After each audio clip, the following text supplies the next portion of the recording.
Okay, so hip ins and outs for the inner outer thigh. You can use a machine. I'm going to show it with just on a table. You can do it on the floor with a pad. Machine works as well or better because you need to add resistance to it. But people don't always have that at home. But for the outer thigh, for the hip outs, I'm just laying here on my side and rest like that. This feels more comfortable for me like that. If I had neck pain, it might be better to just lay flat. But what I want to do, the main thing is I want to just keep this hip directly over the one underneath it. I don't want to be sliding backwards or forwards.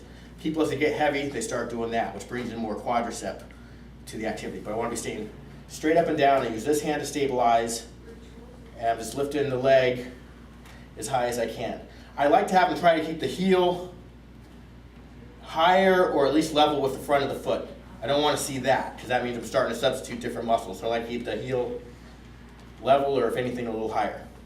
Okay, and this is working the outside of the hip actually fairly intensely. Okay, and then for the inside of the hip, I don't know whether I prefer one way or the other, but I'd have the leg in front and then start to lift this leg up. You don't get a whole lot of range of motion out of this, but that is working my inner thigh muscles, and I'd have my foot there as well, and then lift that up. So that would be working the inside of this leg. This is working the outside of that leg, and you just roll over to your other side to work the reverse.